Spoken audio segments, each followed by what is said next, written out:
ఇప్పటికే ఆయన నివాసం వద్ద నుండి వెహికల్ మూవ్ అయింది. కాశీబుగ్గ పోలీస్ స్టేషన్ కి తరలిస్తున్నారు.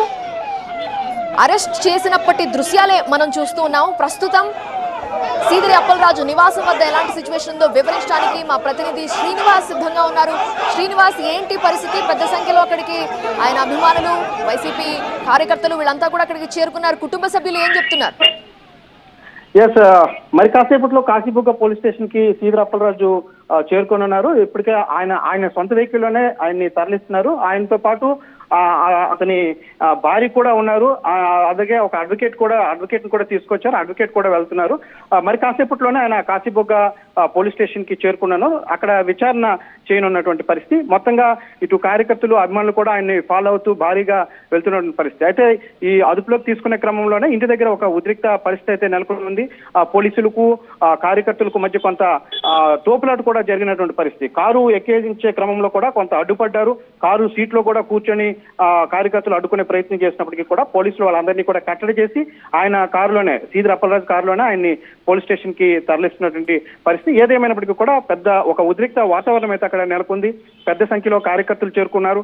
ఆయన కారు ఎక్కే క్రమంలో కూడా ఆయన కూడా పిడికిలు బిగించి చేయి పైకెత్తి ఒక సంకేతాన్ని కూడా ఆయన కార్యకర్తలకి ఇచ్చినటువంటి పరిస్థితి. అయితే భార్య మాత్రం కన్నీరు మున్నీరుగా విలిపిస్తుంది. ఆయన పట్టుకొని బోరున విలిపిస్తుంది. ఎందుకంటే ఇప్పటికే కుమారుడు ఆల్రెడీ జైల్లో ఉన్నటువంటి పరిస్థితి. ఇప్పుడు భర్త కూడా అదుపులో పోలీసులు తీసుకున్నటువంటి క్రమంలో ఆమె తీవ్ర ఆందోళనకు గురవుతున్నటువంటి పరిస్థితి. ఈ నేపథ్యంలో కుటుంబ సభ్యులు, ఆమెతో పాటు మరో కుమారుడు కూడా కన్నీరు మున్నీరుగా విలిపిస్తున్నటువంటి పరిస్థితి అయితే నెలకొని ఉంది. ఏదేమైనప్పటికీ కూడా పోలీస్ స్టేషన్ కి తీసుకువెళ్ళాక విచారణ అనంతరం ఆయన్ని అదుపులో అరెస్ట్ చేస్తారా లేదా అనేది ఇంకా స్పష్టత రావాల్సి ఉంది. ఏదేమైనప్పటికీ కూడా ఇప్పటికే కొంత ఆధారాలు అయితే పోలీసులు, కేసుకు సంబంధించి పోలీసులు ఆధారాలను కొంత సేకరించారు. ఎందుకంటే మొదట యాక్సిడెంట్ 10వ తేదీ రాత్రి ఒక యాక్సిడెంట్ జరిగింది.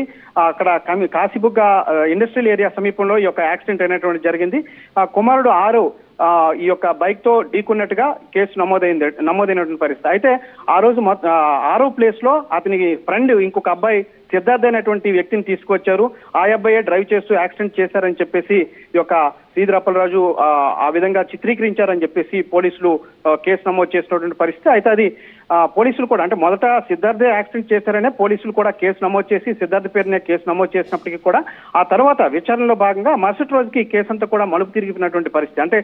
సీసీ కెమెరా ఫుటేజ్లు కూడా మెయిన్ ఈ యొక్క కేసుకు సంబంధించి మెయిన్ ఆధారాలుగా ఉన్నటువంటి పరిస్థితి. అక్కడ సమీపంలోనే యాక్సిడెంట్ జరిగినటువంటి స్పాట్ కి కేవలం 400 మీటర్ల డిస్టెన్స్ లో పెట్రోల్ బంక్ లో ఈ యొక్క పెట్రోల్ కొట్టిస్తున్నట్టుగా కూడా అక్కడ సీసీ కెమెరా ఫుటేజ్ అనేటువంటిది పోలీసులు సేకరించారు. దాంతో పాటు ఆ యాక్సిడెంట్ అయినటువంటి రోజే మాజీ మంత్రి సీదిరి అప్పలరాజు ఆ కొడుకుని తీసుకువెళ్లి సమీపంలోనే ఒక హాస్పిటల్ కూడా తీసుకువెళ్లారు. దెబ్బలతో ఉన్నటువంటి కొడుకుని హాస్పిటల్ కి తీసుకెళ్లారు.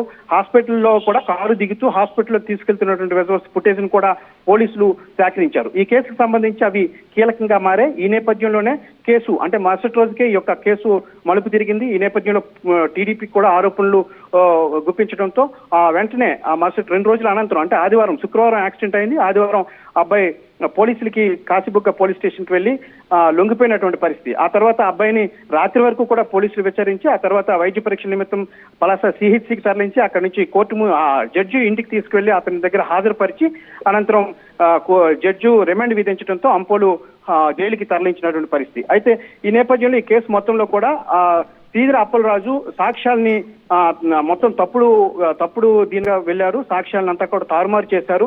ఘటనకి వెళ్ళినటువంటి వ్యక్తి ఆ రోజు అప్పలరాజు ఆ ఘటనకు కూడా వెళ్లారు. ఘటన దగ్గరికి వెళ్లి కొడుకుని తీసుకొని పికప్ చేసుకొని ఆయన ప్లేస్ లో ఇంకొక యువకుడిని తీసుకొచ్చారని చెప్పేసి చెప్తున్నారు. అయితే ఈ కేసుకు సంబంధించి ఓ మొబైల్ ఫోన్ కూడా స్పాట్ లో దొరికింది. ఆ మొబైల్ ఫోన్ కూడా మొదట ఎవరిదైనా విచారణ చేస్తే సిద్ధార్థ తందని చెప్పినప్పటికీ కూడా పోలీసుల విచారణలో ఆ మొబైల్ ఫోన్ కూడా ఆరవదని కూడా తేలినటువంటి పరిస్థితి. ఈ నేపథ్యంలోనే ఈ యొక్క కేసు అనేటువంటిది అప్పలరాజు మేరకు కూడా చుట్టుకున్నటువంటి పరిస్థితి. ఈ నేపథ్యంలోనే ఈ రోజు పోలీసులు కూడా అదుపులోకి తీసుకున్నారు. అయితే అబ్బాయిని ఇప్పటికే 14 రోజుల రిమాండ్ విధించడం, అబ్బాయిని జైలుకు కూడా తరలించినటువంటి నేపథ్యంలో ఇప్పుడు సీదిరి అప్పలరాజును కూడా అరెస్ట్ చేసేటువంటి అవకాశం ఉంది. ఏదేమైనప్పటికీ కూడా పెద్ద ఎత్తున కార్యకర్తలు కూడా అక్కడికి చేరుకుంటున్నారు. అక్రమ అరెస్టులను ఖండించాలంటూ నినాదాలు చేస్తున్నారు.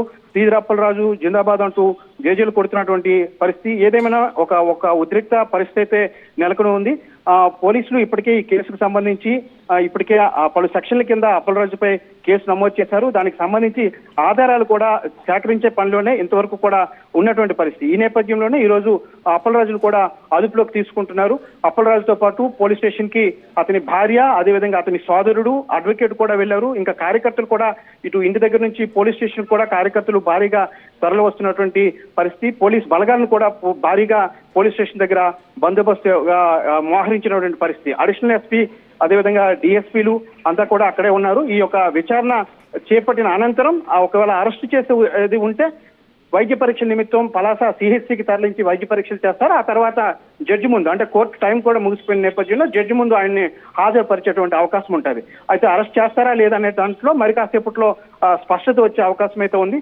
ఏదేమైనప్పటికీ కూడా ఈ యొక్క సాధారణ ప్రమాదం ఇది, అంటే అనుకోకుండా జరిగినటువంటి ఒక ప్రమాదం. కానీ ఎప్పుడైతే ఒక ముద్దాయిల్ని తారుమారు చేయటం, ఆ తర్వాత అందులో శ్రీధర్ అప్పలరాజే సాక్షాత్తు అందులో ఈ యొక్క ముద్దాయి తన కొడుకుని తారుమారు అదే తన కొడుకు ప్లేస్ లో ఇంకొక యువకుని తీసుకొచ్చారనేటువంటి ఆరోపణలు రావటం, ఇది పొలిటికల్ రంగు కూడా పులుముకున్నటువంటి నేపథ్యం, పొలిటికల్ రంగు కూడా పులుముకుంది. అటు జగన్మోహన్ రెడ్డి సైతం దీని మీద స్పందించారు. అదేవిధంగా టీడీపీ నేతలు కూడా గత కొద్ది రోజులుగా చూస్తుంటే ఆరోపణలు శ్రీధర్ అప్పలరాజుని, అదేవిధంగా వైసీపీని టార్గెట్ చేస్తూ ఆరోపణలు చేస్తున్నటువంటి పరిస్థితి.